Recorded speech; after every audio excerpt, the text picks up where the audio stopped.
Andrés. Tiene que ver con lo que venimos hablando desde el comienzo del programa y si les parece, antes de adelantarle, prefiero ver que mostremos el tuit justamente del presidente de El Salvador.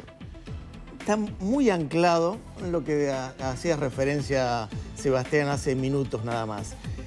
Pasa otro día sin homicidios en El Salvador y nadie en la comunidad internacional respondió al reto de mostrarnos tan solo un plan de seguridad en cualquier parte del mundo con mejores resultados.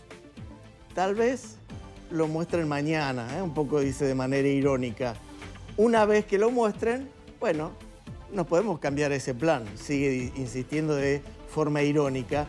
Y estas son las tasas de homicidio, allí los gráficos del 2016 al 2022, cómo subía y cómo ha bajado la línea celeste 2022. En el 2023 está más bajo todavía esa línea. ¿Por qué? Porque, por ejemplo, el 6 de abril de este año, el 16 de abril pasado, no se registraron un solo homicidio. Esto ocurrió también en el mes anterior. Pero bueno, Bukele está hablando del 16 de abril pasado, es una fecha muy próxima. Y después en unas placas les voy a mostrar los datos del 2022 y también los del 2015. Y Bukele, el presidente de El Salvador, habla de los derechos humanos de la gente común, como decía Sebastián, y también de la importancia de su método. Mira. Si bien nadie duda que los reos tienen derechos humanos, pero yo creo que algo que no se ha hecho y ningún procurador lo ha hecho antes, o por lo menos yo no recuerdo, discúlpenme si usted lo hizo y no me acuerdo yo, pero no han defendido los derechos humanos de la gente honrada.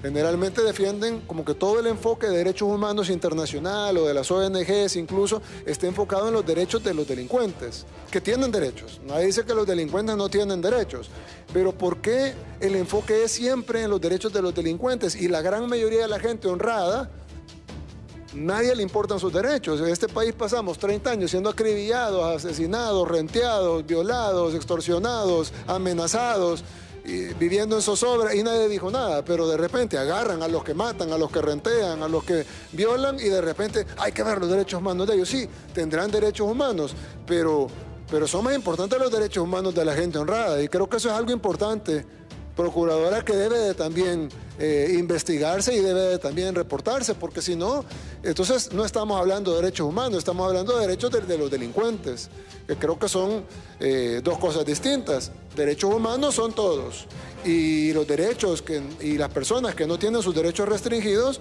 son las personas honradas, porque los otros tienen derechos humanos pero tienen derechos restringidos. Por ejemplo, no tienen derecho al voto, no tienen derecho a la actividad económica, no tienen derecho a la libertad. ¿Por qué cometieron un delito? Entonces, si se les restringe, en Estados Unidos algunos no tienen derecho a la vida porque les ponen a la silla eléctrica.